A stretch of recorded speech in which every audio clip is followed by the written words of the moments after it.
그, 지금 이제 정치제도 개혁을 어떻게 해야 될지 그 방향을 좀 이제 모색해보고, 실제로 가능할 수 있으려면 어떻게 해야 되는지 뭐 이런, 부분에 대해서 좀 얘기해 볼까 합니다. 음.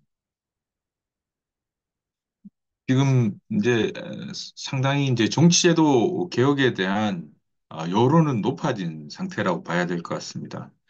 계엄 사태 이후에 사실상 국민들이 직접 민주주의 요구가 분출하고 있는 상황이라고 봐야 될 것 같습니다. 그래서 뭐 매일 기사에서도 각 당의 대선 주자들이나 정당에서 정치제도 개혁이라고 할 수 있는 내용들을 계속 끊임없이 발표하고 있다 이렇게 보입니다. 제도적으로 볼 때는 이제 국민 소환제 도입해야 된다 이런 주장부터 국회 해산권을 넣어야 된다. 또 내각 불신임권을 넣어야 된다. 이런 아주 큰 틀의 개헌 주장까지 다양한 얘기들이 쏟아지고 있는 상황입니다. 그래서 저는 뭐 이럴 때일수록 오히려 더 차분하고 냉정하게 숙고할 필요가 있다 이렇게 생각합니다. 예전에도 그랬지만 뭐 사실 이런 시기가 돼서 여러 가지 이 제도 개혁에 대한 안을 쏟아내다 보면 이게 실제로 정치 발전에 도움이 될지 안 될지를 잘 숙고하지 않고 국민적인 여론이나 이런 거에 휩쓸려서 오히려 더 역효과가 나는 나쁜 개혁으로 가는 사례도 있었기 때문에 그게 오히려 민주주의의 위기를 더 심화시킬 수도 있다. 그래서 이런 상황일수록 우리가 좀 더 차분하고 냉정하게 시간을 두고 개혁안들을 찾아볼 필요가 있다는 생각입니다. 특히 이제 시민들 입장에서는 정당의 대선 주자가 주장하는 것들에 대해서 정파적 입장을 떠나서 뭐 어떤 진영에서 얘기하니까 이건 옳겠지, 뭐 이거는 맞다 이런 선입견을 버리고 시민적 관점에서 민주주의 퇴행을 막을 수 있는 정치 제도가 뭔가 이런 거에 대해서 좀 고민해 볼 필요가 있다는 생각입니다. 그럼 먼저 이제 가볍게 지금 현재 정치권에서 제안되는 내용들에 대해서 한번 쭉 먼저 살펴보겠습니다. 주로 이제 각 당의 대선 주자들이 하고 있는 이제 이야기하고 있는 사항들입니다. 먼저 이재명 대표가 이제 교섭단 대표연설에서 내놨던 건데요. 국회의원 국민 소환제를 도입해야 된다는 내용입니다.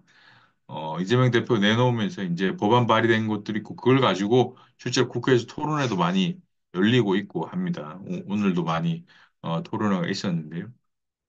국민이 국회의원을 뽑았던 만큼 국회의원을 직에서 면하는 것도 국민이 요청하고 투표로 결정할 수 있어야 된다.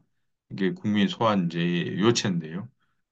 국민 소환을 하면 실제로 더 좋아질지 하여튼 어쨌든 좀 생각해 볼 필요가 있고요. 그다음에 김경수 전 지사가 탄핵 찬성 세력의 국정운영연대를 만들어야 된다 이렇게 제안했습니다. 본인이 대통령이 되면 그렇게 하겠다는 얘기인 거죠. 인수위 시절부터 인수위나 또 내각에서 탄핵 찬성 세력이 모두 참여할 필요가 있다는 거죠. 그러니까 어, 정당들과 협약을 맺고 한국형 연정을 실시하자 이렇게 얘기하고 있습니다. 인수위 단계부터 어떤 정책적인 협의나 이런 걸 통해서 정당 간에 폭넓은 다만 이제 탄핵을 찬성한 정당이나 세력에 해당되겠죠. 되는 세력들이 폭넓게 같이 참여하는 연정을 하자 이런 얘기입니다. 근데 사실 이게 우리가 대통령제를 채택하고 있는데 대통령제에서도 과연 작동 가능한 건지 실제로 어떤지에 대해서 좀 생각을 해볼 필요가 있겠고요. 또 장기적으로 봤을 때 지금 뭐 관광지가 된 청와대로 다시 돌아갈 수도 없고 또 지금 용산으로 다시 들어간다는 것도 뭐 만약 민주당 대통령이 된다면 사실 받아들이기 힘든 일일 테고 하니까 대통령실을 아니, 세종시로 옮겨서 행정수도로 완전 이전하자 이런 얘기를 많이 하고 있는 상황입니다. 이건 단순히 대통령실을 옮기는 뭐 집무실 옮기는 정도의 얘기지만 근데 실제 효과는 그거보다 훨씬 더큰 사실상의 정치제도를 바꾸는 것과 비슷한 효과가 있을 수 있겠다 이렇게 봅니다. 그다음에 김동연 지사는 대통령 4년 중임제를 주장하고 있는데 특이한 거는 본인이 대통령이 되면 임기를 2년 단축해서 3년만 하고 2028년에 총선과 대선을 동시에 실시하겠다 이렇게 얘기하고 있습니다. 그래서 총선과 대선이 4년 동안 계속 같은 주기로 열리는 이런 상황을 상정하겠다. 그래서 대통령은 4년을 한 뒤에 중간 평가로 다시 4년을 더 할 수 있을지를 평가하고 대통령하고 의회는 선거를 같이 해서 사실상 분점 정부가 여소야대가 형성되는 걸 최대한 막아서 국정의 운영 가능성을 높이겠다 이런 의도라고 볼 수 있겠습니다. 그다음에 국민의힘 대선 주자들인데요. 오세훈 시장이 이제 서울시장이니까 지방 분권형 개헌을 제안했습니다. 사실상 이 지방자치단체장 해본 사람들은 우리나라 지방자치가 사실상 거의 없는 상태다를 절감하고 있을 겁니다. 그래서 누구나 다 이런 제안을 할 텐데 특히 전국을 5개의 초광역 경제권으로 나누고 지방정부로 중앙정부의 권한을 대표 이양하자 이런 정도의 헌법 개정을 하자 이렇게 얘기하고 있습니다. 특히 이것뿐만 아니고 내각 대통령이 의회를 해산할 수 있는 권한 또 의회는 거기에 이제 대응돼서 내각을 불심할 수 있는 권한 이런 것까지 주자 이런 정도의 에, 이건 이제 대통령제에서 좀 많이 벗어난 형태가 되겠죠. 어쨌든 그래도 이제 의회 독재라는 상황 또 뭐 이런 여러저런 상황에 의해서 이 정도의 이제 대통령이 의회를 실질적으로 견제할 수 있는 권한 그리고 거기에 대응돼서 의회의 권한 이런 거를 줌으로써 좀 이제 권력 구조를 좀 바꿀 필요가 있다 이런 얘기를 했고요. 유승민 전 의원 같은 경우는 대통령 사는 중임제를 얘기하고 있습니다. 이 사람도 김동연 지사와 비슷하게 자기가 대통령이 되면 임기를 2년 단축하고 다만 다른 거는 이제 조기 대선 개헌 국민투표를 동시에 실시하겠다는 거죠. 그래서 그 전에 개헌안을 만들어서 조기 대선 때 같이 이 개헌안을 통과시키겠다는 거고 또 선거제도도 소선거구제에서 중대선거구제로 바꿀 필요가 있다 이런 얘기를 하고 있습니다. 그러니까 사실 뭐 이런 것들에 대해서는 헌법에 있는 권력구조 개헌뿐만 아니라 선거제도나 그 하위 이 정치제도까지 여러 가지 폭넓게 뭐 이런저런 얘기들이 다 나오고 있는 상황이죠. 홍준표 시장 같은 경우에는 대통령 산任중임제에다가 미국과 똑같이 정부 통령제를 둬야 된다 이렇게 얘기하고 있습니다. 사실 이제 그 대통령이 임명한 국무총리가 탄핵이나 이런 사태가 됐을 때, 대통령 권한 대행을 하는 게 민주적 정당성이 없다 이렇게 얘기하는 거예요. 최소한 이제 대통령 런닝메이트로 뽑힌 부통령 정도 돼야 권한 대행을 하던가 아니면 대통령 유고 시에 권력을 승계할 수 있어야 된다는 그런 얘기고요. 특히 이제 양원제 도입을 주장하면서 지금 이제 국회의 인원을 한 절반 정도로 줄여야 된다. 하원을 150명 정도로 하고, 또 상원도 한 50명 정도 규모로 해야 된다. 이게 다 합쳐도 이제 200명 정도밖에 안 되죠. 하여튼, 이렇게 해서 양원제를 도입하고, 어, 이분이 하시는 또 특별한 제안이 비례대표제를 폐지해야 된다. 비례대표제는, 도대체 왜 있는지 모르겠다. 이 비례대표제는 완전히 폐지하자. 그러면서 국회의원도 하원 한 150명 정도로 하자 이렇게 얘기를 했습니다. 또 그동안 뭐 논란이 됐던 국회의원의 면책특권, 불체포특권 같은 것도 폐지하자 이런 얘기를 하고 있습니다. 뭐그 국민들의 뭐 이런 어, 그런 뭐 즉자적인 요구에 제일 반응하는 형태의 개헌안이라고 볼 수 있겠습니다. 정당 차원에서 보면 더불어민주당은 개헌 논의에 대해서 얘기를 하지 않고 국민의힘이 가장 적극적입니다. 국민의힘은 사실상 이제 조기 대선 어, 국면에 가더라도 어쨌든 이 판을 한번 바꿔봐야 된다는 생각이기 때문에 판을 바꿀 만한 거는 개헌 논의밖에 없다 이렇게 보기 때문에 당내 개헌 특위도 이제 구성한 상태입니다. 주호영 의원을 위원장으로 임명을 했고 그래서 사실상 분권형 대통령제를 주장하고 있습니다. 이게 이제 대통령이 지금 가지고 있는 권한을 대부분 많은 부분을 총리한테 넘겨서 책임 총리를 시행하겠다는 거죠. 그러니까 대통령하고 국회가 권한을 분립하고 나눠 갖는 게 아니라 행정부 내에서 대통령하고 총리가 권한을 나눠 갖는 분권형 대통령제를 해야 된다 이렇게 하는. 지금 이제 뭐 대통령이 제왕적 대통령이기 때문에 뭐 계엄도 하고 뭐 이렇게 했다고 보는 측면도 국민들 많다고 보고 그것이 대통령의 권한을 나누는 정도 얘기를 하면 국민들한테 호응을 받을 수 있지 않을까 이렇게 생각하는 거죠. 그래서 또 대통령 그렇다고 아무 일도 못할 수는 없으니까 국민의힘이 얘기하듯이 의회 독재가 심화됐다고 생각하기 때문에 대통령한테 국회 해산권을 줄 필요가 있다. 거기다가 이제 내각도 불신임하죠. 그러니까 국회 다수당이 총리를 임명하는 말하자면 그런 형태가 되는 거죠. 국회 다수당이 총리를 임명하고 그 총리가 상당한 권한을 갖는 그러니까 분권형 대통령제. 다만 대통령이 국회를 해산할 수 있는 권한도 준다. 또 양원제 도입을 얘기하고 있습니다. 권성동 원내대표 이런 사람들이 특히 본인 이제 강원도 출신이고 하니까 강원도 뭐 한 선거구만 해도 그 서울의 몇 배나 되는데 거기에 의원이 한 명밖에 없다는 게 지역 대표형 상원을 신설할 필요가 있다는 거죠. 미국처럼 이제 각 주별 대표를 두는 상원을 신설할 필요가 있다. 그래서 하원에 좀 이제 지나친 경우나 이런 경솔한 선택 이런 걸 상원이 좀 잡아주기도 하고 이런 역할을 하면서 어, 의회에 하원과 양원이 양원이 서로 견제하고 균형을 맞출 수 있도록 할 필요가 있고 특히 그중에서도 지역 대표형의 상원이 필요하다 이렇게 얘기하고 주호영 의원 같은 경우에는 이런 것까지 다 안 된다면 최소한 원포인트로 대통령 4년 중임제라도 해야 된다 이 정도 얘기하고 있습니다. 이게 지금까지 보면 알 수 있듯이 다 이제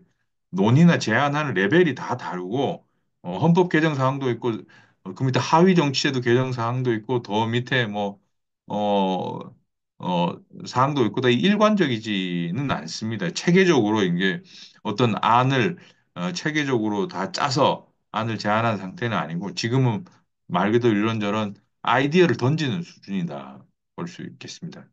뭐 이거 여기에 대한 평가는 다 다를 수 있을 텐데요. 일단 이런 정도 논의가 있다는 걸 보고 한번 시작해 볼까 합니다. 다음은 저기 추천 도서에 있는 대통령제 정치적인 너무나 정치적인 최영익 교수님이 쓰신 책에 나오는 내용들을 좀 소개하면서 논의를 해볼까 합니다. 여기에 주요 나온 내용만 좀 추려보면요. 그러니까 대통령이 이분이 하시는 얘기가 대통령이 민주적인과 동시에 유능하기 위해서는 역설적이게도 야심적이며 권력 의지로 충만해 있는 의회가 공존할 수 있어야 한다는 거죠. 그러니까 대통령이 민주적이려면 민주적이고 또 동시에 유능한 사람이기 위해서는 대통령 한 사람만 그 대통령한테만 그게 역할이 주어지거나 그런 게 아니라 의회가 충분히 강하고 같이 공존할 수 있어야 대통령을 그렇게 만들 수 있다는 거죠. 그 우리나라에도 시사하는 바가 큰 거죠. 그러니까 사실상 뭐 대통령이 저렇게 계엄을 하고 막 나간 이유가 어, 이 정도로 이제 의회가 같이 어, 권력을 분립하고 의회 자체도 어느 정도 충분히 기능을 하는 의회가 있지 않았기 때문에 그런 게 아닌가 생각할 수 있다는 거죠. 그러니까 대통령이 단지 제왕적 대통령, 대통령한테 모든 권력이 집중돼 있기 때문에 대통령이 그렇게 된 게 아니라 의회하고 공존하는 대통령이냐 이게 중요하다는 얘기입니다. 그러니까 대통령하고 의회 사이의 권력 분립이 이루어지지 않으면 대통령의 능력 또한 제대로 발휘할 수 없다는 겁니다. 대통령의 권력, 그리고 의회의 권력이 서로 병렬적으로 존재할 수 있어야 된다는 거죠. 그렇지 않으면 대통령이 자기 역할을 모르고 혼자 일탈을 할 수도 있다는 거죠. 대통령 의회 사이에 명확한 권력 분립이 이루어져야 그게 전제가 된다는 거죠. 이게 그러니까 뭐 대통령제냐 의회제냐 뭐 이런 차원의 문제가 아니라 대통령과 의회 사이에 권력 분립이 이루어져야 그런 전제가 형성될 수 있다 이런 얘기입니다. 음.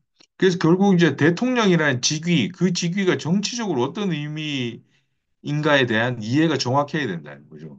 근데 우리나라에서는 대통령 직위에 대해서 그 이해가 서로 상반되고 있는 상황이에요. 어떤 사람 대통령이 제왕적 대통령이라고 하기도 하고 또 내가 대통령 해보니까 이 대통령 할 수 있는 게 없고 이게 못 해먹겠다는 사람도 있고 아니면 뭐 또 의회가 독재하는데 뭐 계엄령을 선포하는 게 안 되냐 뭐 이런 사람도 있고 막 대통령 직위에 대한 이해가 대통령직이 정치적으로 어떤 건지에 대한 이해조차도 제대로 안 되고 있다는 거죠.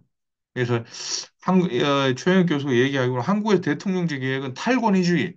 그러니까 이 사람은 권력을 얼마나 뺄 건지, 권력을 얼마나 덜어낼 것인지의 문제가 아니라 민주주의의 관계에 설정될 필요가 있다는 거죠.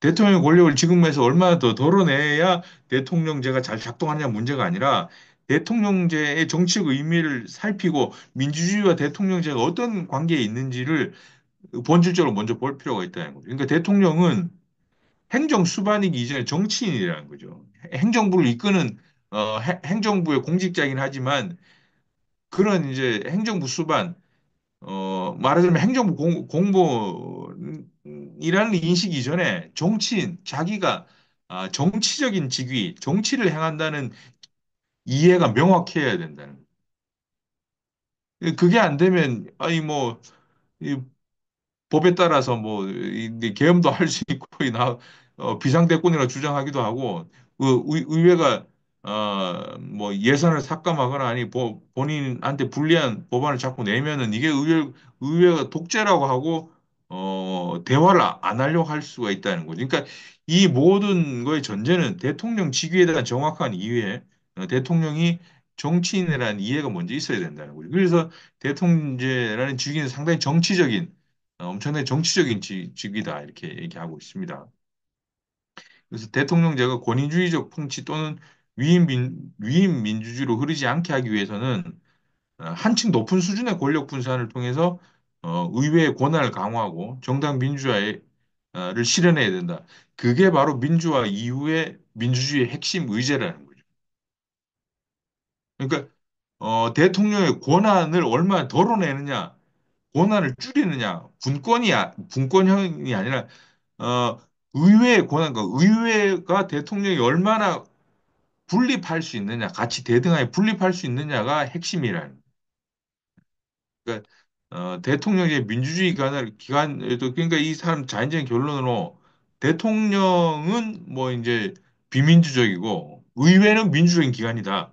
의회에 모든 걸 줘야 된다. 이런 얘기도 아니라는 거죠. 그러니까 대통령제라는 대통령이라는 직위도 모든 국민의 다수에 의해서 선출된 상당히 민주적인 직위라는 거죠. 그러니까 모든 국민의 투표에 의해서 뽑힌 한 사람이기 때문에 그 사람이 가질 수 있는 민주주의로서의 의미 그리고 그 사람이 해야 되는 역할 그건 분명히 있다. 그 사람의 지금 헌법을 벗어난 정도의 다른 비민주적인 정도의 권한이 있지 않는 한 대통령의 권한을 뭐 덜어내고 뭐 하는 게 개혁의 요체는 아닐 수 있다는 겁니다.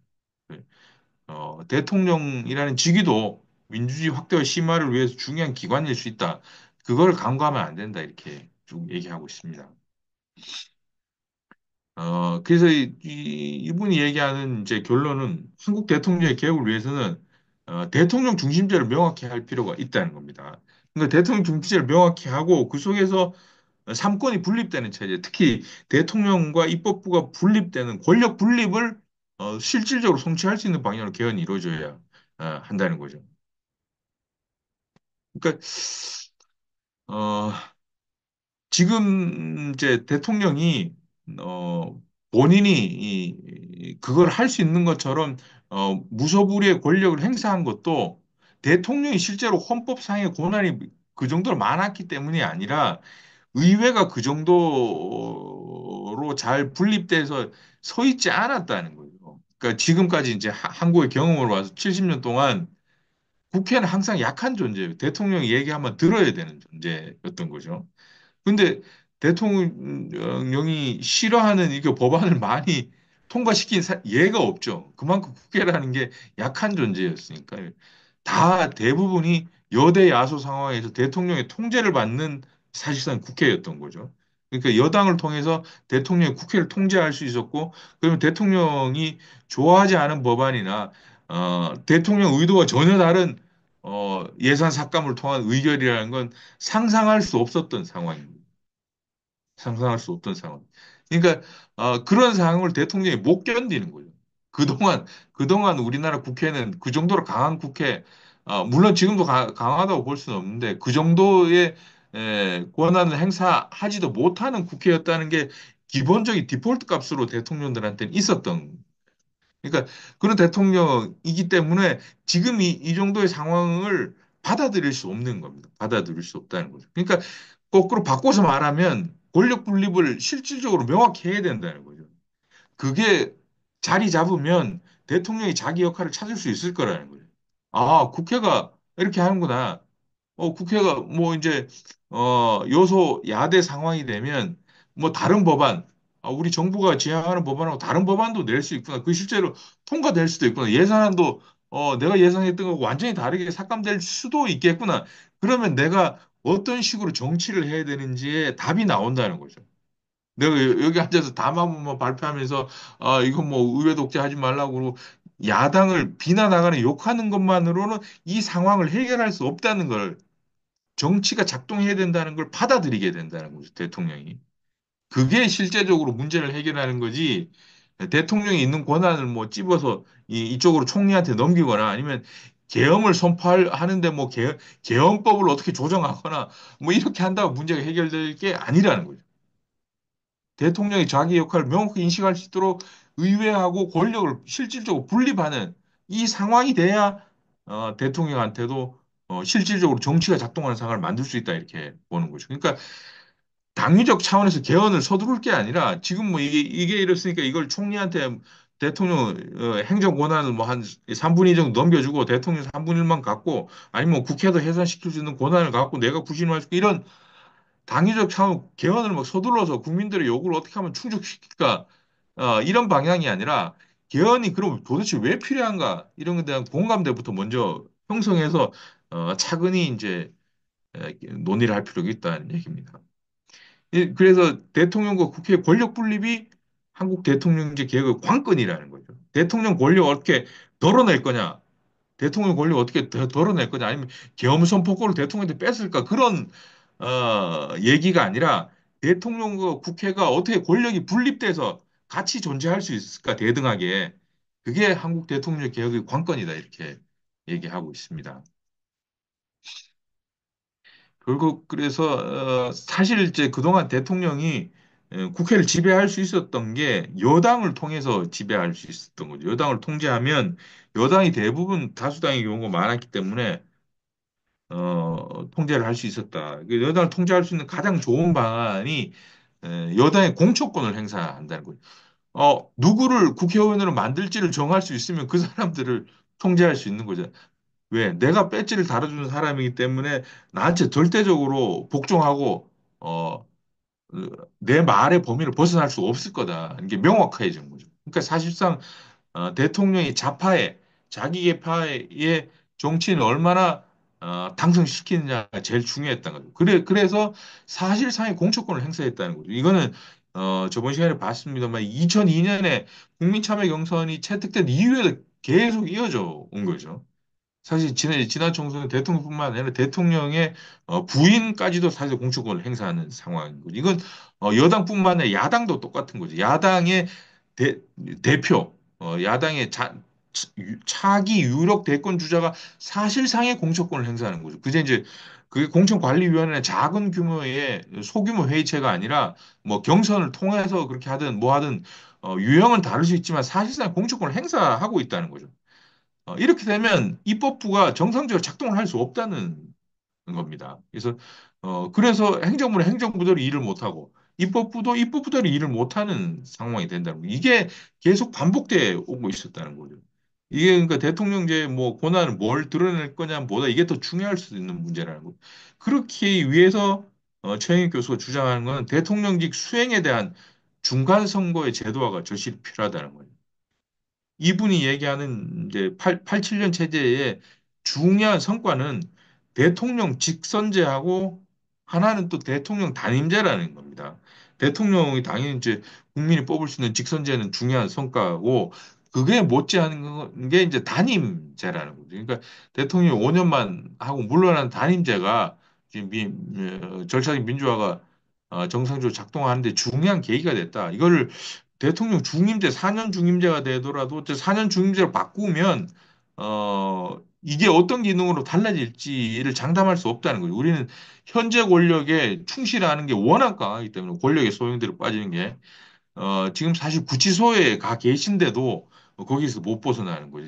여당 의원들이. 근데 이게 사실 한 번 더 출마를 해서 다시 이제 재선을 할 수 있다 그러면, 그때 재선거에서의 선거는 어떤 지경이 될지 모른다는 거죠. 그런 우려가 있는 겁니다. 근데, 어, 대통령을 하고 이제 국회의원 선거가 대통령 선거의 사실상 중간 평가가 되기 위해서는 대통령 직위의 중간에 이제 선거가 이어져야 된다는 거죠. 그래서 대통령을 이제 1년 늘리고 단임제인데 1년 임기를 1년 6년 단임제로 하고 다만 국회의원은 1년 임기를 줄여서 3년만 하고 그래서 사실상의 이제 미국과 비슷한 상황인 거죠. 근데 미국은 4년, 대통령 임기가 4년이고 국회의원 임기가 2년입니다. 4년하고 하원 선거가 이제 중간 선거로 계속 엇갈리는 형태인데 우리는 이제 중임제를 하지 않고 단임제만 하고 6년으로 하고 그 사이에 3년의 이제 국회의원 임기로 해서 중간 선거 사실상 제도화됨으로써 여당 의원을 그렇게 지배하는 상황이 되지 않도록 하자는 거죠.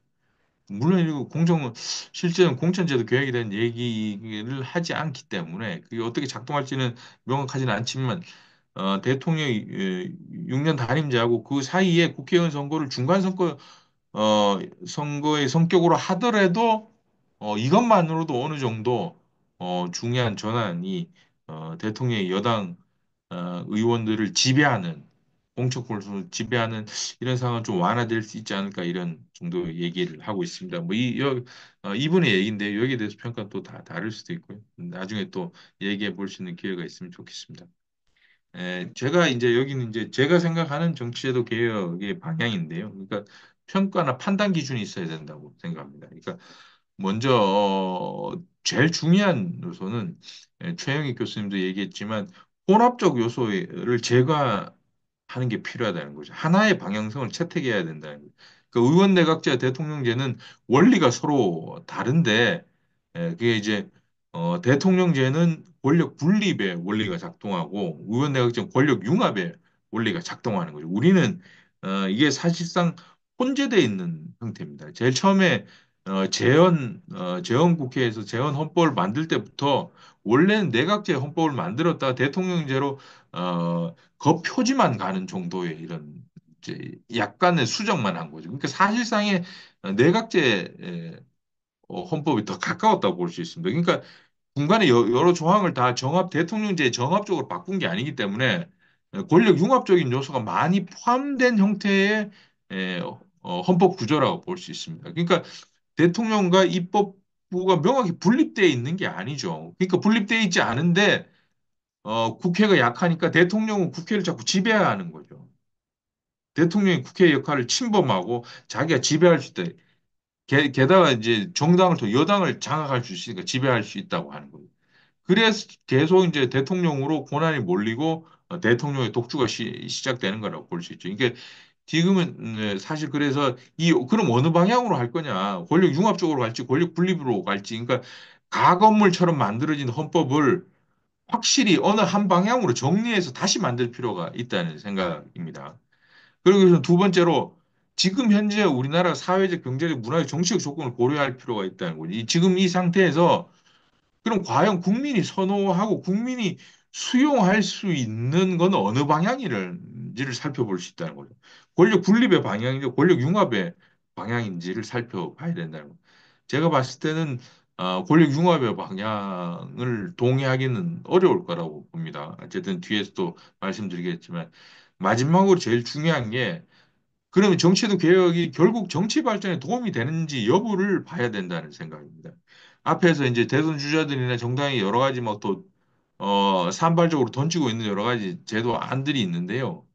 그게 사실 이거 여기에 나오는 직접 민주주의적인 아니면 국민들의 요구, 즉자적인 요구를 수용한 안들이 많다고 봅니다. 그러니까 이게 과연 이 정치제도 채택됐을 때 5년 후, 10년 후에 우리나라 정치 발전에 도움이 되는지, 여기에 대한 고민이 많이 부족한 게 아닌가 싶고, 그렇게 되면 사실상 즉자적인 모자이크식 개혁이 될 수 있습니다. 지금 이제 현재 대통령제하고 안 맞거나 아니면 이제, 좀 더 안정적인, 제도적인, 정치적인 토대 위에서 국정이 운영되는 이런 거하고는 다른 방향이 될 수 있다는 거죠. 그러니까 이런 차원의 고민을 제일 중요하게 생각해 볼 필요가 있다는 거예요. 예전에 2000년대 초반에 그때 이제 국민들의 요구 워낙 셌으니까 다 없앴습니다. 정당은 지구당도 없애고 뭐 이렇게 하고 뭐 여러 가지 개혁을 많이 했지만 그게 사실 정치 발전에 도움이 됐는지는 알 수 없고 지금은 사실 그 흐름을 돌릴 수 없기 때문에 더 악화되는 상황도 있다는 거죠. 그런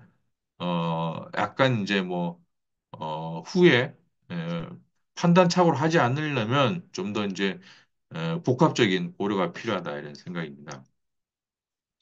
내가 얘기했지만 그래서 제가 추구하는 1차적인 개헌의 목표는 권력 분립입니다. 권력 분립을 통해서 대통령 권력에 대한 견제를 이루는 것을 목표로 하는 거죠. 그러니까 어, 사실상 또뭐 국회와 대통령 권력 분립이 실질적으로 이루어지지 않았고 대통령한테 권력이 집중되고 국회의 종속이 계속 발전해왔다는 거죠. 지금도 마찬가지입니다. 그러니까 대통령 권력으로부터 국회의 독립 방안을 찾는 게 제일 필요하다.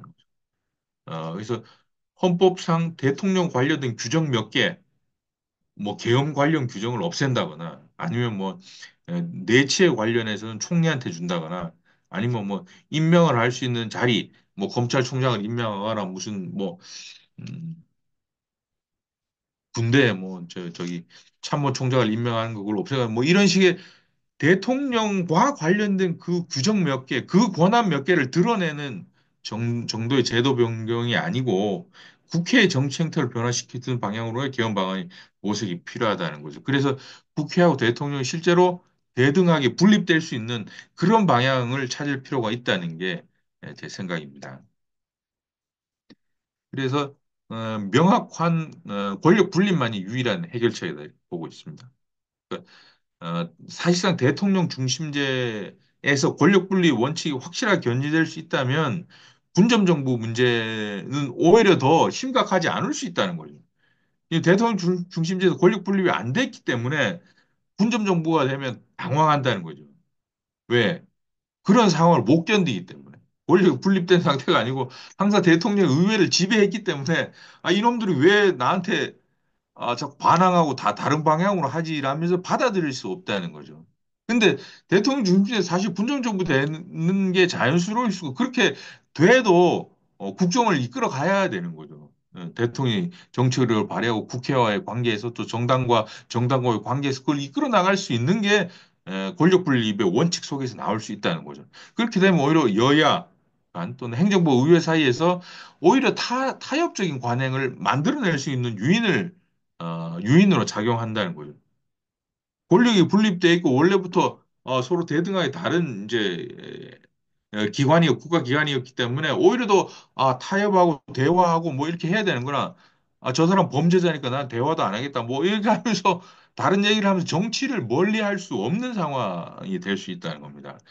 그래서 이러한 유인을 하나의 관행으로 정착시켜 낼 수 있는 제도 변화를 개헌을 통해 달성할 수 있어야 된다는 거죠. 그러니까 이 제도 변화라는 게 헌법상인 대통령에 관한 조항을 변경시키는 정도의 제도 변화가 아니라 헌법에 있는 하위 정치 제도, 선거 제도도 될 수 있고 정당 제도도 될 수 있고 뭐 행정부 내 제도도 될 수 있고 그 제도 어, 대통령 권력과 의회 권력이 대등하게 분립되는 상황에서 밑에 하위 제도들을 변화시켜서 서로 대화와 타협을 하고 정치가 작동하는 관행을 만들어 갈 수 있도록 전체적으로 정합적인 정치 제도를 만들어야 된다 이런 얘기입니다. 어, 그래서 이제 한국 대통령제에 대한 논의 이렇게 돼 있습니다. 그러니까 잠시만요. 예, 예.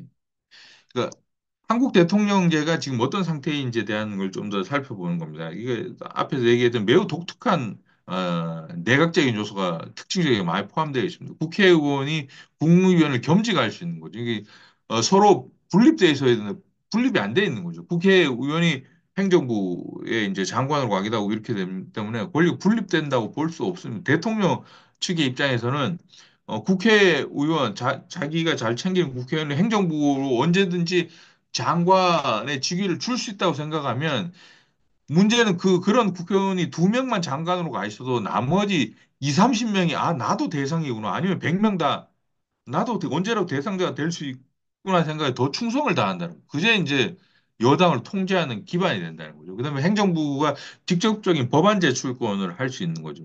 이건 내각제에서만 할 수 있습니다. 원래는 대통령제는 의회에서만 이제 법안을 제출하고 입법권이 있는 거죠. 근데 물론 이제 행정부 법안 제출이 뭐가 이게 중요한 거냐. 의원들이 대부분 또 법원 제출하고 다 심의 의결을 한다고 볼 수 있지만 사실상 입법에 관해서도 의제 설정권을 대통령이 갖는다고 볼 수 있습니다. 자기가 어, 행정부가 직접 이걸 할 수 있다는 거죠. 법안 제출권. 그러니까 의원들의 손을 빌리지 않고도 이론상으로는 가능한 거죠. 그러니까 사실상 분립이 돼 있지 않은 거죠. 그러니까 법안을 제출하고 이게 우리 정부가 생각한 주요 법안이라고 의제를 만들고 밀어붙일 수 있는 힘이 있는 거죠. 그다음에 행정부 예산 편성 및 제출권입니다. 사실상 이거는 이제 내각제에서 있는 거. 내각제 이게 다수당의 대표자들로 내각을 구성했기 때문에 사실상 행정부가 논의하는 게 의회 다수당이 논의하고 동일하다고 보기 때문에 내각제에서는 행정부가 예산을 직접 편성하고 제출합니다. 근데 대통령제는 그거와 다르죠. 미국에서는 예산안이 실제로 법률안으로 다 발의됩니다. 매년. 그 의회에서 예산안을 편성하고 심의하고 의결하기까지 다 합니다. 그러니까 예산에 관련된 주도권이 의회에 있는 거죠. 의회에 있습니다. 이렇게 되면 보통 이제 국민들이 이제 국회의원들을 어떻게 믿고 저런 사람들한테 예산을 편성하는 권한을 줄까 이렇게 얘기를 합니다. 다 도둑놈 같은 거 자기 지역구 예산 막 왕창 가져고 지금 600조 예산을 막 내년은 1000조 정도 예산 되는 거 아니까 왜 이렇게 얘기하는 거죠.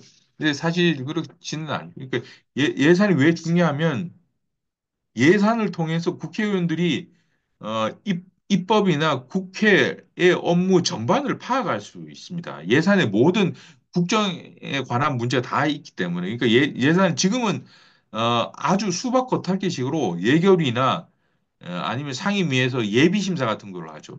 아주 수박 겉핥기식으로 600조에 해당되는 뭐 한 50조 정도 검토할까 그런 거죠. 그러니까 사실 예산은 정부에서 편성해 준 대로 거의 통과된다고 보면 됩니다. 그냥 뭐 정부의 핵심 사업이나 야당의 핵심 사업 정도 서로 딜을 할 뿐이지. 그러니까 어, 국회의원들이 실제로 전문성을 가지지 않아도 국회 활동을 별 탈 없이 할 수 있는 상황인 거죠. 근데 실제로 의회가 예산을 편성하는 권한을 가지게 되면 국회의원들의 자질이나 전문성 자체가 달라질 수 있다는 거예요. 실제로 이제 국정에 대한 이해도도 훨씬 높아지고 자기가 이제 의원이 어떤 일을 하고 뭐 어떤 걸 한다는 거에 대한 각성이나 자각, 경험치가 완전히 달라지는 상황이 될 수 있다는 거죠.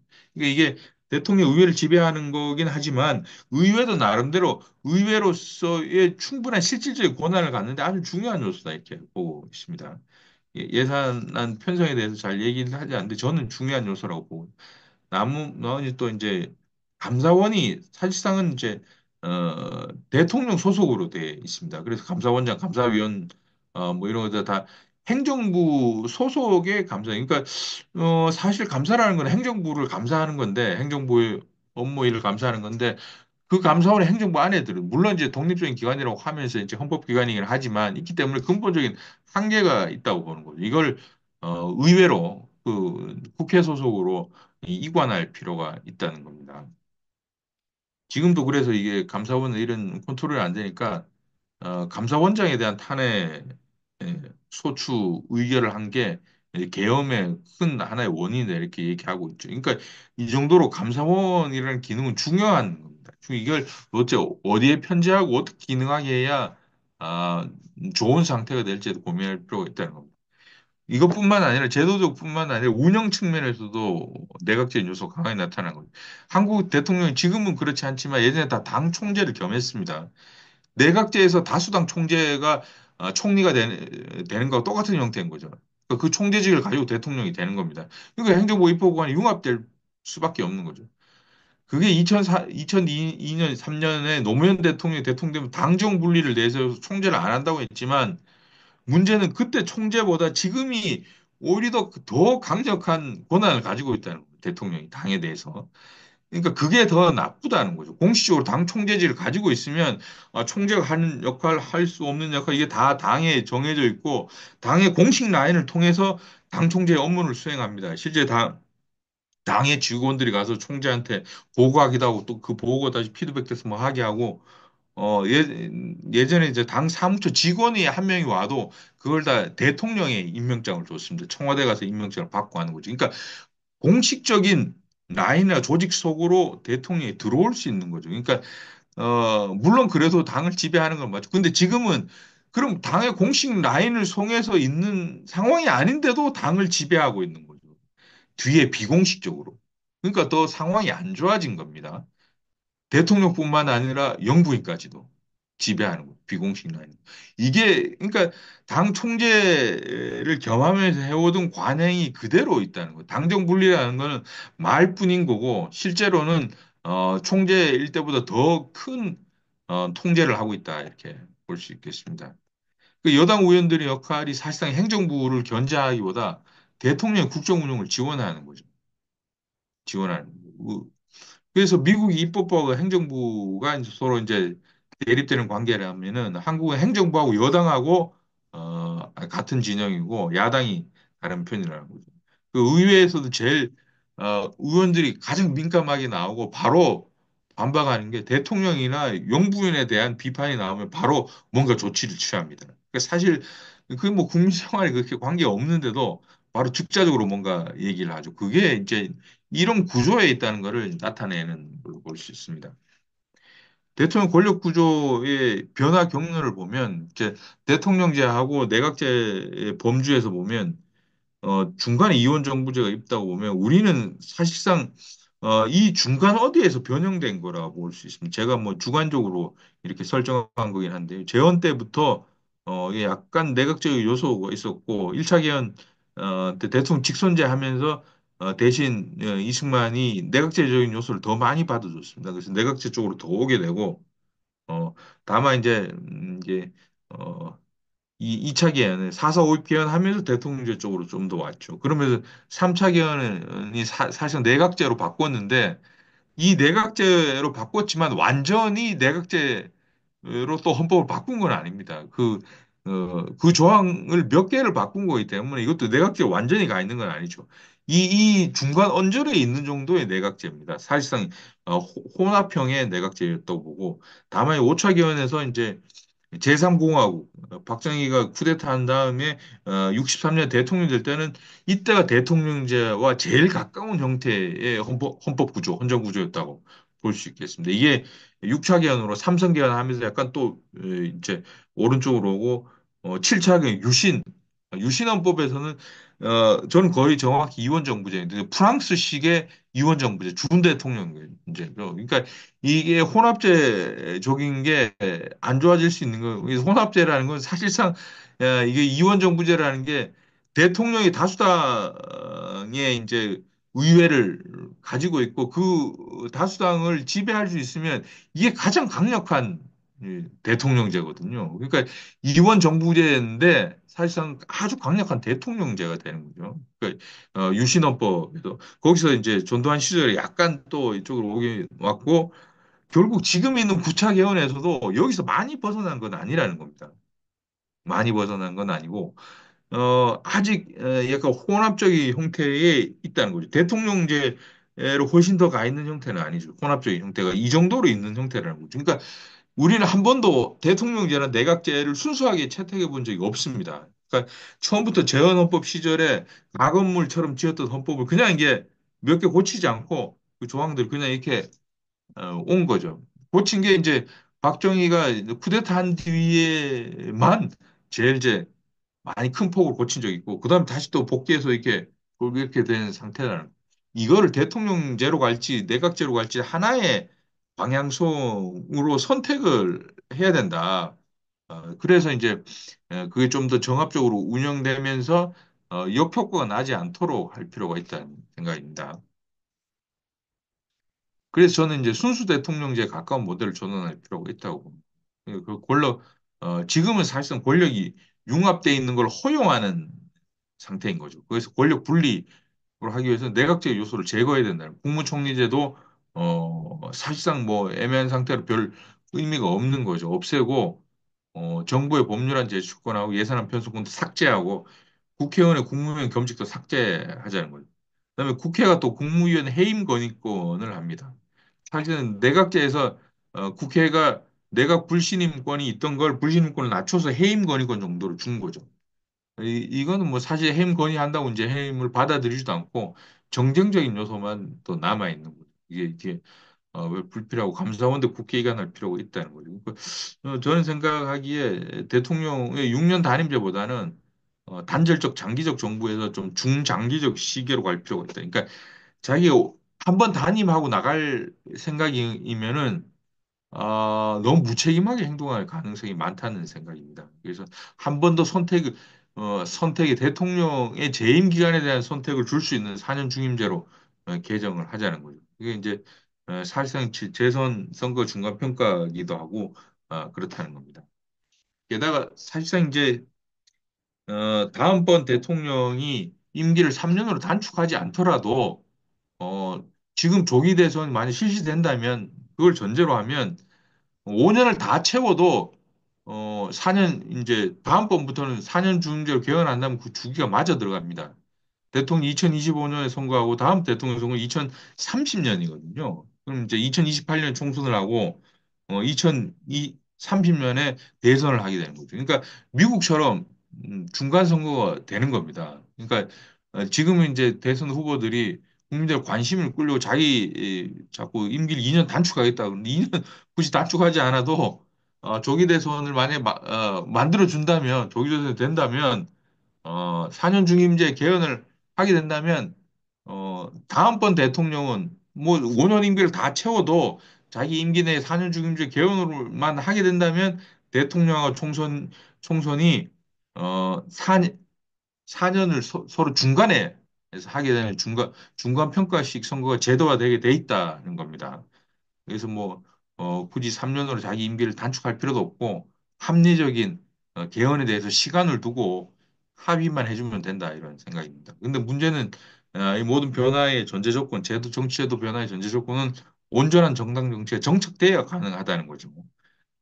지금처럼 이제 정당이 사실상 뭐 별 역할을 하기 어렵거나 의원들이 대통령한테 매여 있는 아무 권력 자원도 없고 자기가 뭐 이제 단지 이제 대통령이 권력을 부여해야만 자기가 살 수 있는 정당의 힘으로 살지 않고 대통령의 권력에 사실상 기생해서 사는 정도의 그런 정도의 정치인 그런 정도의 정당 정치라면 어떤 식으로 권력 구조를 바꾸고 정치제도를 바꿔도 그게 작동하기 어렵다는 거죠. 그래서 이 변화가 제대로 기능하기 위해서는 온전한 정당 정치가 정착돼야 된다는 겁니다. 그다음에 이제 헌법 이외의 하위 정치 제도도 볼 수 있는데, 그러니까 헌법에서 총강인가요? 총강하고 기본권, 국민의 기본권하고 의무 이 조항을 빼도 나머지 뒤에 있는 조항들이 한 80개 조항이 됩니다. 그게 그 국회부터 대통령, 뭐 행정각부, 법원, 뭐 선거관리, 뭐 지방자치 이런 거 다 한 80개 조항이 되는데 거기에 들어가 있는 각각의 조항들에서 정치제도도 중요한 의미가 있다는 겁니다.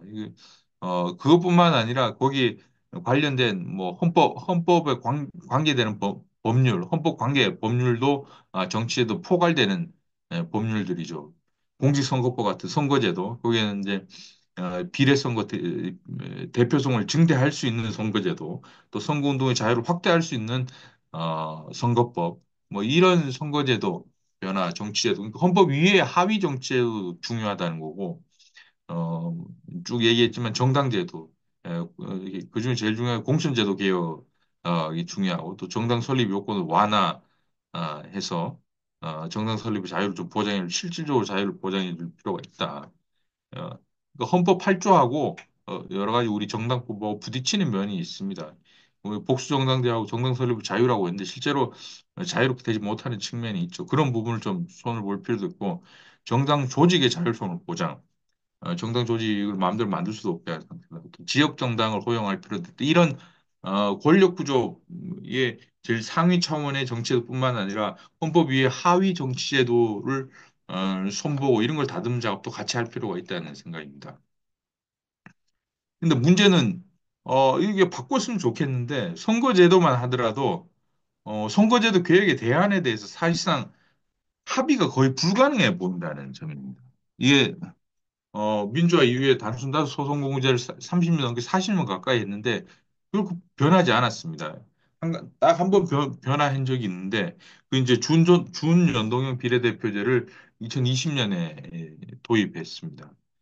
근데 결국 아무 의미가 없는 이제 개혁이었죠. 비례위성 정당을 만들면서 원래 병립형 비례제도보다 더 나쁜 상태의 비례성 왜곡이 생긴 거죠. 그러니까 결국 정치제도 개혁의 대안이 한 번도 도출된 적이 없다는 거죠. 합의된 대안이. 지금도 마찬가지입니다.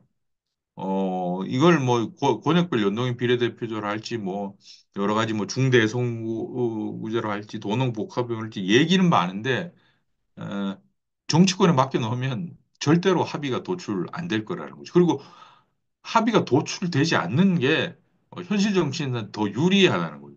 지금 상태로 당선된 사람은 강원도 강릉에서 당선된 사람은 지금 강원도 강릉 선거구에서 다음번 선거에서 당선되는 게 본인한테 제일 좋은 거예요. 그 자기가 몇 년, 10년 넘게 다 거기서 해놓은 것 때문에 여기서 뭐 중대 선거구 되느냐 아니면 뭐 비례제로 넘어가서 이게 또 뭐 정당의 어떤 순번을 받는 이렇게 되면 골치 아픈 거거든요. 그러니까 지금 있는 정치인은 자기가 당선된 상태를 변화시키지 않으려는 게 너무 많고 거기다가 정파적 유불리를 따지게 되는 거죠. 이렇게 되면 저쪽 진영이 더 많은 의석을 얻는 게 아닌가. 그러니까 사실상 한 번도 정치계에 대한 유의미한 진전을 이뤄내지 못했다. 그 권력 구조에서도 마찬가지일 거라고 봅니다.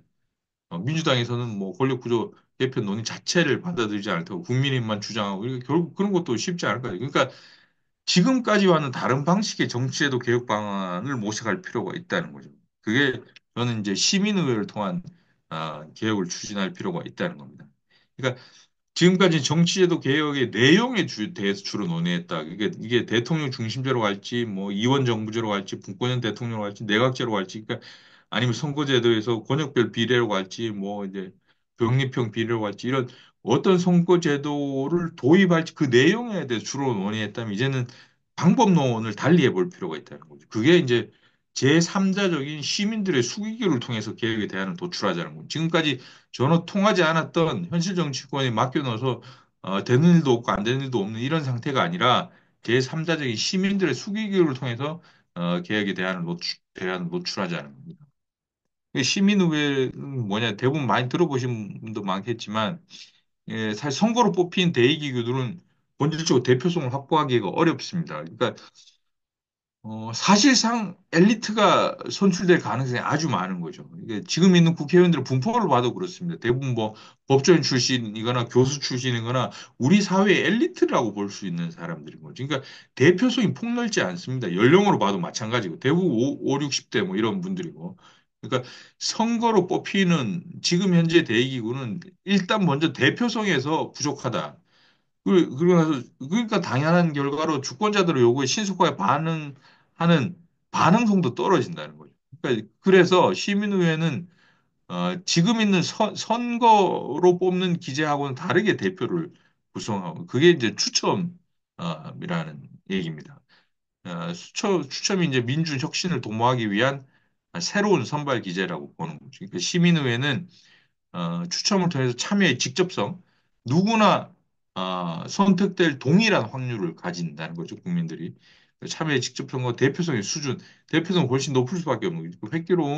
획기적으로 높인 새로운 수기기구라는 거죠. 게다가, 뭐 국회처럼 뭐, 바로 그 전날 상임위 통과해서 그 다음날 본회의에서 처리하는 이런 게 아니라 아주 충분한 수기를 거쳐서 논의하는 기구가 될 수 있다, 이렇게. 이게 정의하자면 이게 대의 정치를 쇄신하기 위한 민주적 혁신의 한 유형으로서 시민 참여의 직접성과 대표성의 수준을 높이기 위해 추첨의 방식으로 일정한 규모의 미니 공중을 구성해서 심도 있는 토의 과정을 거쳐 제도적으로 부여된 의제 해법을 도출하려는 대안적 수기 기구다. 이렇게 정의를 할 수 있겠습니다. 제가 하는 정의에 의하면. 그럼 왜 시민의회를 해야 되는가? 를 보면 시민의회에는 참여자들의 충분한 정보를 제공한다는 거죠. 그러니까 해당 의제의 특성이 뭐고 이게 했을 때 어떤 예상 결과 선거제도를 하려면 이렇게 하면 선거제도가 어떤 결과가 나오고 시뮬레이션 뭐 그거는 충분한 정보를 제공한다는 거죠. 그게 논의의 토대가 된다는 거죠. 그래서 합리적인 또 토론을 하고 거기다 성찰적인 판단을 한다는 거죠. 그러니까 자기 생각 에 의한 원래 생각을 관철시키는 국회의원들이 정당을 서로 나눠서 이 정당 뭐 167표 이쪽 107표 이렇게 그냥 그 입장에 따라 나눠지는 게 아니라 토론을 거쳐서 다른 판단을 할 수도 있도록 이끌어낸다는 거죠. 그러니까 시민들에게 이런 실제로 정보가 고란에 주어지면 실제 선출된 엘리트들보다 더 현명한 판단을 내릴 수도 있다는 게 지금 경험적인 관찰이라는 겁니다. 그두 가지 정당성을 다 갖추고 있다는 거예요. 민주적 정당성과 토의적 정당성을 같이 갖추고 있다는 겁니다. 묘사적 대표성. 그러니까 통계적으로 지금 있는 국민들의 구성하고 거의 유사해진다는 거죠. 통계적으로 그렇게 추출했기 때문에.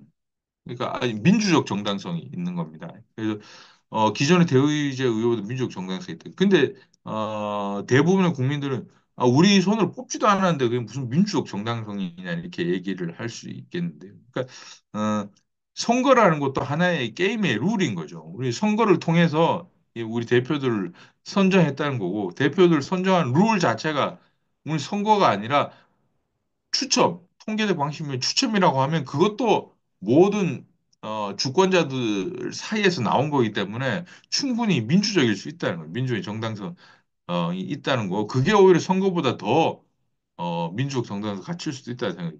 그다음 더 중요한 게 토의적 정당성을 갖춘다는 건데요. 그러니까 보통 사람들이 일반 대중들한테 지금 현재 어떤 생각을 가지고 있는 여론조사를 돌려서 그걸 단순히 취합해서 하는 정도가 아니라는 거죠. 그러니까 토론에 참여해서 판단을 스스로 내리고 정리하고 말하고 변화시켜서 이성적 결론에 도달할 이런 일련의 과정을 토의 과정을 거친다는 거죠.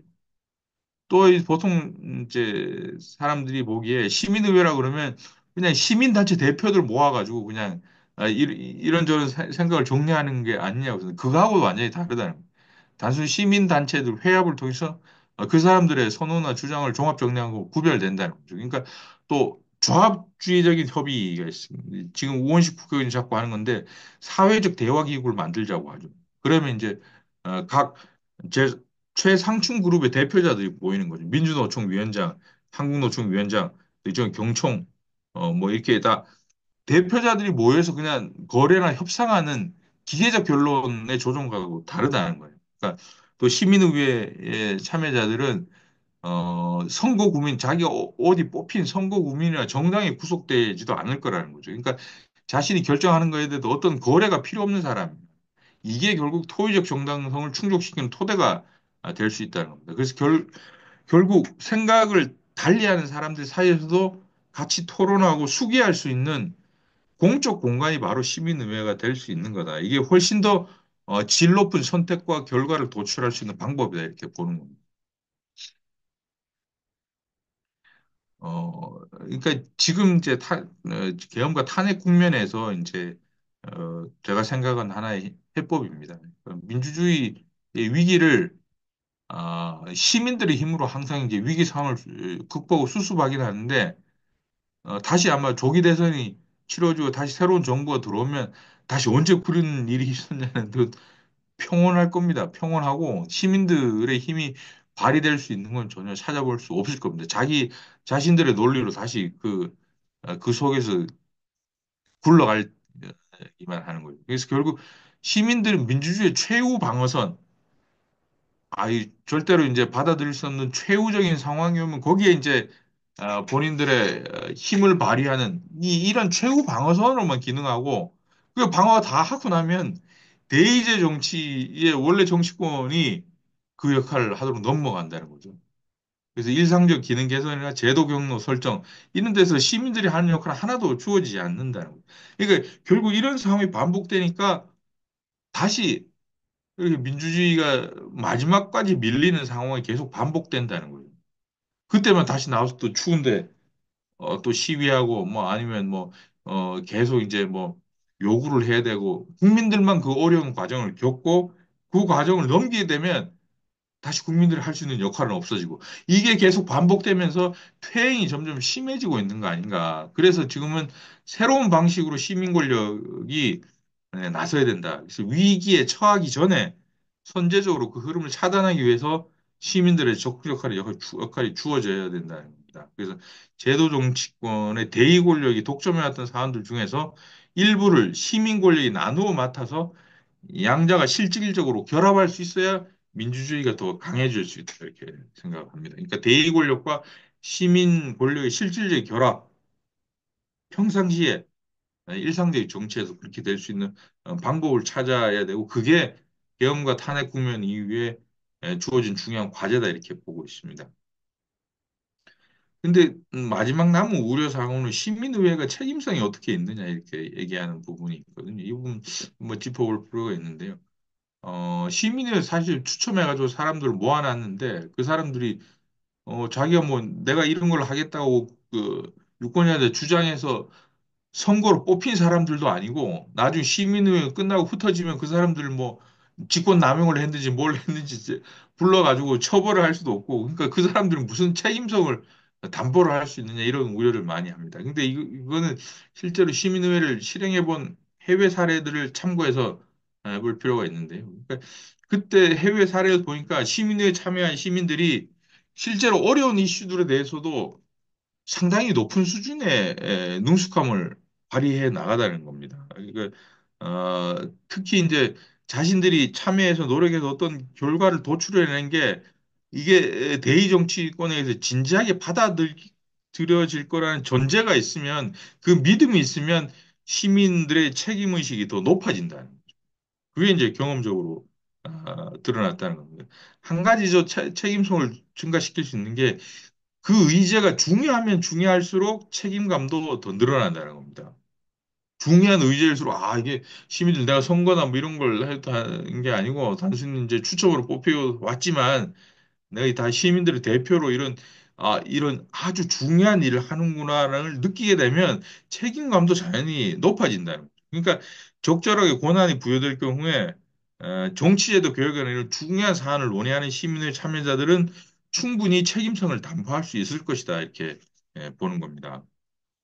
해외 사례 검토를 보면 뭐 여러 번 시민의회가 있습니다. 그러니까 선거제도 개혁을 위한 시민의회 제일 먼저 가동됐습니다. 지금부터 한 20년 전인 거죠. 그러니까 시민의회라는 게 처음 생긴 게 20년 전입니다. 캐나다의 브리티시 컬럼비아 주에서 선거제도 개혁을 해야 되겠는데 이제 뭐 국회에서나 이런 데서는 의회에서 잘 결론이 도출 안 되니 시민의회에 맡겨보자 해서 시민의회를 구성했습니다.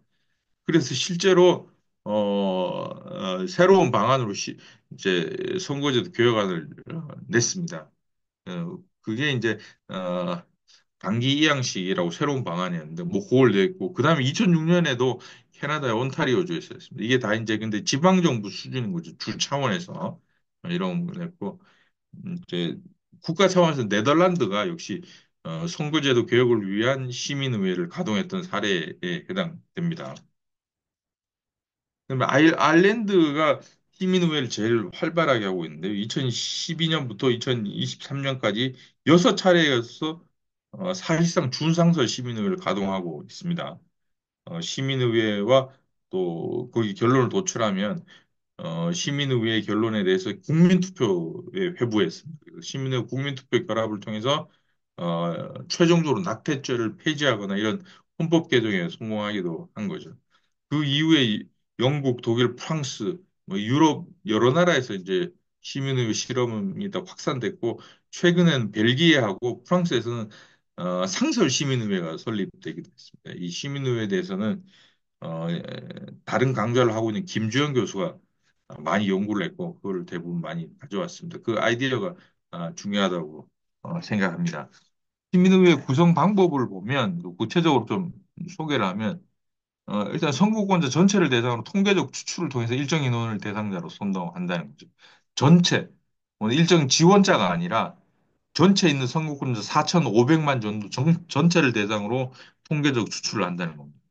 그러니까 일차적으로 한번 추출된 사람한테 이 시민의 이런 취지고 일정은 뭐 이렇게 되는데 여기에 참여할 거냐 참여 의사를 확인한다는 거죠. 그래서 1차적인 표본 선정에서는 균등한 표본을 위해서 이제 성별, 연령별, 지역별, 이념 성향별로 층화 추출법을 활용할 필요가 있다는 거죠.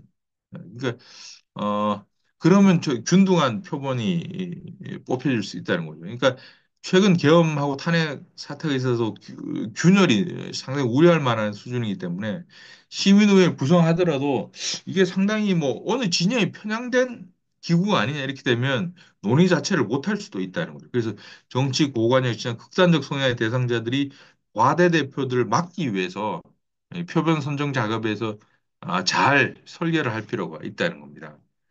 그래서 1차적인 대상자 선정을 최소한 막 한 10만 명 이상 대규모 추출을 할 필요가 있다는 거죠. 왜냐하면 이제 이 10만 명을 추렸더라도 이 사람들이 다 참여할 수 있다고 응답할 확률이 낮기 때문에 보통 여론조사 한 3%, 5% 응답률이죠. 이 수락률도 5%를 넘지 못할 가능성도 있거든요. 그러니까 원래 뽑아놓은 인원이 많지 않으면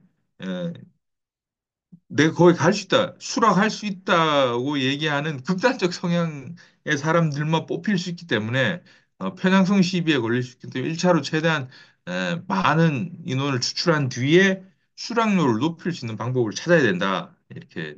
그래서 이제 균형 있는 표본으로 다시 압축해가는 2차전 과정을 거쳐야 된다. 이게 최종적으로는 전체 유권자의 분포가 가장 닮은 시민의회 구성을 위해서 노력할 필요가 있다는 거죠. 이게 운영은 그럼 어떻게 할 거냐? 중요한 고려 사항이 충분한 운영 기간을 확보할 필요가 있다는 거. 최소한 1년 정도의 충분한 운영 기간을 만들어야 된다는 거죠. 저는 이게 상당히 중요하다고 생각하는데요. 그동안 이제 공론화 조사 뭐 이런 게 있었습니다. 이제 원전에 대한 공론화 조사 또 뭐 교육제도 공론화 조사 있었는데 사실 이거는 짧은 몇 주 동안에 가동되고 일회성 이벤트 행사에 그쳤다는 생각입니다. 그러니까 최소한 이게 회의체 의회의 모습을 가지려면 한 1년 정도의 기간을 두고 헌법 개헌이면 개헌, 선거제도 개혁이면 개혁 이 사안에 대해서 계속 충분히 시민의회 구성원들이 논의하는 시간을 확보할 필요가 있다는 거고 그래야 질 높은 결론을 도출할 수 있다는 거고 두 번째는 시민 중심성을 견지해야 된다는 얘기입니다. 그러니까 시민의회는 선거처럼 선출된 엘리트들에 의한 대표도 아니지만 전문가들에 의해 구성된 대표도 아니라는 게 특징입니다. 보통 공론화위원회 하면 대부분 이제 원전의 장점, 단점을 얘기하는 전문가들이 나와서 쭉 얘기하고 선거제도를 위한 재작년에 했던 KBS 했던 공론화 뭐 위원회 뭐 그것도 비슷합니다. 그러니까 학자들이 나와서 자꾸 선거제도에 대해서 다 설명하고 뭐 어쩌게 이렇게 하고 사실상 전문가들이 그 논의를 주도해가는 경향이 있는데 거기에서 벗어날 필요 있다. 시민들이 수기국의 중심이 돼야 된다. 세 번째는 충실한 정보를 제공해서 실질적인 수구 구조를 만들자는 거지. 그러니까 1년 정도의 운영 기간에 이런 학습 단계, 검토 단계, 심의 단계를 거쳐서 최종 계획을 도출하자는 거죠. 이게 더 세부적으로 더 디테일한 설계를 할 수 있고 학습하고 검토하고 심의하고 또 토론할 때는 어떤 규칙을 만들고 이런 상태에서 실질적인 수기를 할 수 있는 구조를 만들어야 된다는 거고. 네 번째가 가장 중요한데요. 그러니까 사회적 공론화 기능을 하자는 거예요. 시민의회가 한 30명 정도로 구성돼서 자기들끼리만 거기 앉아서 논의를 하면 딴 사람들은 아무도 모르는 거죠. 관심도 없고 또 현실 정치인들은 더 거기에 대해서 외면하는 경우가 있고 그러면 나중에 최종적인 개혁으로 이룰 수가 없는 거죠. 그냥 시민의회가 뭐 저런 정도의 얘기를 했구나 하고 끝나는 거죠. 그게 아니라 그 시민의회에서 논의한 게 파급되고 확산돼 나가서 결국 사회적 공론화 기능을 할 수 있어야 된다고. 그래야 나중에 최종적인 결론이 우리 사회의 합의를 높이고 입법화될 수 있는 조건이 될 수 있다는 얘기입니다. 이 정도 네 가지 정도 운영의 원칙을 가지는 필요가 있다는 거죠. 근데 시민의회가 논의된 결론이 실제로 실행될 수 있느냐, 실행력을 어떻게 확보할 수 있느냐, 이 방안도 필요한데, 시민의회가 논의만 하고 뭐 그냥 다 국회는 다 뭐 별로 무시하고 뭐 아무것도 조치가 없으면 어떡해. 그래서 세 가지 원칙이 필요하다고 봅니다. 그러니까 대의제 의회가 결합할 필요가 있다는 거. 시민의회가 따로 있고 대의제 의회가 따로 있고 서로 뭐 시민의회는 시민사회에 있는 고립된 아무 뭐 이제 영향을 못 미치는 존재가 아니라 실제로 대의제 의회와 결합할 필요가 있고, 그다음에 시민의회 논의 결과에 일정 정도의 구속적 효로 입법 절차상의 규정을 넣음으로써 구속적 효를 확보할 필요가 있다는 거. 그다음에 실행 가능한 정도의 제도화 방안. 이게 한 번 하고 그치는 게 아니라 제도적으로 시민의회가 계속 실행될 수 있는 방안을 모색해야 된다는 세 가지 조건이 있습니다. 그래서 제가 생각하는 안은 이제 시민회가 어떻게 존재할 거냐. 국회 내부에 설치되는 것을 상정할 필요가 있다는 거죠. 그러니까 제도권 대의 권력과 시민 권력이 실제로 결합하는 형태가 되자면 국회 내에 설치돼야 된다. 국회 내 어디다 설치할 거냐. 주로 이제 개헌이나 선거제도 개혁이나 연금 개혁 이런 거는 중요한 안건들은 다 국회도 한 상임위에서 결정할 수 없는 사안이기 때문에 특별위원회를 구성합니다. 일단 연금개혁 특별위원회 구성하고 정치개혁 특별위원회 또 만약 개헌을 하자면 헌법개정 특별위원회 구성하게 됩니다. 그러니까 이 국회 특별위원회 내에 국민참여심사기구라는 이름으로 시민의회를 만들 수 있도록 근거를 두자는 생각입니다. 그래서 지금도 사실 뭐 이런 게 있는데 유일하게 있는 게 윤리특별위원회 내에 윤리심사 자문위원회가 있습니다. 근데 이게 사실은 자문기구에 지나지 않고 이게 사실상 한 9명 정도로 구성되는데 어디 뭐 대학 교수나 뭐 이런 전문가들로 구성되어 있습니다. 이건 이제 시민의회하고 완전히 성격이 다른 거죠. 소수의 전문가들이 그냥 뭐 의견을 반영하는 정도 이게 아니라 특별위원회에서 국민참여심사기구로서의 시민의회를 넣자는 겁니다. 구체적으로 이제 법안의 내용을 살펴보면 이게 법안의 제44조가 국회 특별위원회를 규정하는 조항입니다. 그래서 제44조 뒤에 제44조의 2라는 조항을 신설해서 이 조항의 명칭은 이제 국민참여심사기구 과라고 시민의회라는 조항을 신설하면 어, 되지 않을까 이런 생각입니다. 이 조항의 내용들인데요. 구체적으로 뭐 조문안을 해놓고 하긴 했지만 그걸 추가해서 말씀드리면 국회 특별위원회에 특정한 의제를 지정해서 국회의장에게 우리가 이 의제에 대한 논의 심사를 해야 되니 국민참여심사기구를 구성해 주시오 이렇게 제안을 하게 됩니다. 특별위원회 결의로. 만약에 이제 정치개혁특위, 정개특위가 있어서 뭐 선거제도 개혁해야 되면 선거제도 개혁에 대한 의제에 대한 국민참여심사기구를 구성해달라 이렇게 제안하면 국회가 본회의에서 의결을 해서 국민참여심사기구 곧 시민의회 구성을 결의하게 됩니다. 결의안이 되는 거죠. 그러니까 국회 본회의 의결을 거쳤기 때문에 시민의회가 어느 정도 힘이 있는 기구가 되는 거죠.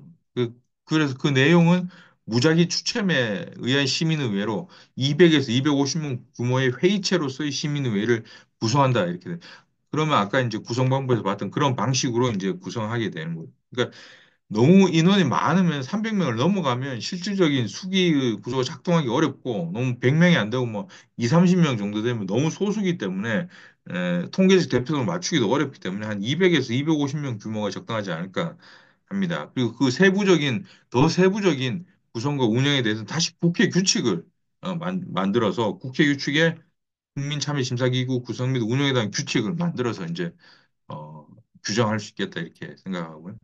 여기 실제로 더 효력을 확보하는 방안은 시민의회가 결론을 도출한 사안에 대해서는 해당 안건과 관련된 특별위원회, 그러니까 정개특위가 의장을 제안했으면 정개특위죠.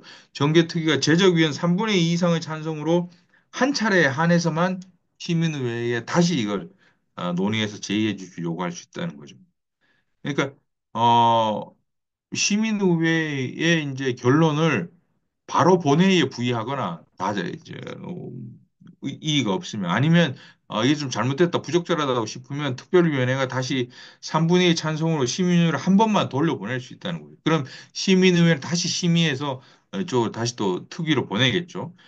그러면 국회의장은 특위가 제안한 법률안에 대해서는 법률안에 제안된 후 처음 개의되는 본회의에 바로 해야 한다는 조항이 이 제44조의 2항에 다 이렇게 들어가는 내용입니다. 그러면 본회의는 법률을 수정 없이 바로 표결하도록 수정안을 제출할 수 없고 거기에 대해서 찬성인지 반대인지만 표할 수 있다는 거예요. 이건 이제 국회의원 선거국획정위원회에서 들어가 있는 내용입니다. 국회의원 선거국획정위원회가 이게 행안이나 정개특위로 안을 보내면 이런 프로세스로 진행이 됩니다. 그러니까 그거를 좀 이제 따온 거고요. 이거를 뭐 이런 정도 국민참여심사기구로서의 시민의회를 규정하고 국회법 속에 그런 조항을 넣는다면 제도화되고 어느 정도 효력을 발휘할 수 있는 시민의회의 모습이 될 수 있지 않느냐 생각합니다. 물론 이제 뭐 저 시민 권력의 중요성이나 이렇게 강조하는 분들은 뭐 특별위원회도 아니고 또 상임위원회도 아니고 특별위원회의 국민참여 심사기구 정도로 이렇게 낮은 수준으로 집어넣으면 어떻게 하냐. 이건 우리 성에 안 찬다 이렇게 얘기하는 분도 뭐 많으실 겁니다. 근데 사실 그 입법권은 국회에 있고 국회 상임위원회나 국회 특별위원회의 구성원은 국회의원 신분이라야만 할 수가 있고 그 상임이나 특별위원회의 심의를 전면적으로 심의권을 박탈할 수는 없습니다. 그렇게 되면 위헌이 되는 거예요. 당연히 국회의원들이 위헌 소송을 할 겁니다. 위헌이 될 수 있기 때문에 지금 헌법 구조를 바꾸지 않는 한 국회에 시민의회가 들어갈 수 있는 최대치가 이 정도라고 보는 겁니다. 중요한 사안을 다루는 특별위원회 국민참여심사기구로 들어가고 그 안에 대해서 특위의 심사권을 박탈하는 건 아닙니다. 한번 저 시민의회로 돌려보낼 수 있으니까. 그 다음에 이제 본회의에서 표결을 하니까 표결권도 보장해주고 하되 다만 이제 이런 절차를 거쳐서 할 수 있다는 거죠. 그러니까 실제적으로 시민의회 논의의 효과성을 보는 건 이런 이제 법 제도적 과정도 있지만 시민의회 논의가 파급 효과가 있으면 아까 슬라이드 본 사회적 공론장에서 기능이 충분히 성숙됐다고 보면 국민들이 이 논의에 대해서 힘을 실어줄 거라고 보는 거죠. 그럼 국회의원들도 이걸 쉽게 거부할 수 없다고 보는 거죠. 그게 실질적인 효력을 확보하는 가장 중요한 거다. 이게 형식이 뭐 특유의 심사기구, 자문기구 정도로 들어가거나 아니면 또 상임위가 되거나 뭐 상설기구든 이게 크게 중요하지 않을 수는 있다는 거예요. 물론 제일 좋은 건 헌법을 고쳐서 시민의회 조항을 넣을 수도 있습니다. 그럼 이런 고민 자체를 할 필요가 없는 거죠.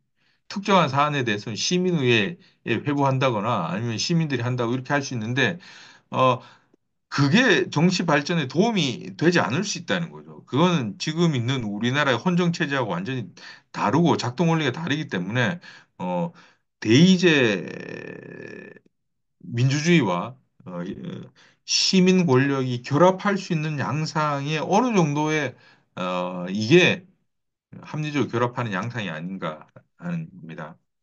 그래서 지금 형 국면에서 정치에도 개혁을 가능하게 할 수 있는 내용도 중요하지만 방법론 쪽 전환을 모색할 필요가 있다는 거죠. 그러니까 우리가 개혁은 해야 된다 다 얘기하는데 어떻게 개혁해야 되는지는 아주 오랜 세월 동안 합의되지 않고 있습니다. 합의되지 않는 어떻게 문제에 대해서 시민의회라는 새로운 틀 속에서 좀 풀어갈 필요가 있겠다는 생각이고 제 생각으로는 아까 앞에서 제안드렸던 저 정도만이라도 시민의회가 우리나라의 법체계 안으로 들어온다면 이건 상당한 의미가 있을 거다라고 보는 거죠. 그러니까 대의 권력과 시민 권력 간의 분권과 국민 참여형 수기구가 실질적으로 제도화가 되는 거고 그거를 통해서 개혁을 추진할 수 있는 그러니까 시민들의 권력이 일상적으로 상시적으로 현실 정치, 대의제 기구에 작동할 수 있는 상황이 된다는 거죠. 그러면 특별위원회가 개헌특위, 정개특위, 또 연금개혁특위, 뭐 정년연당 특위도 뭐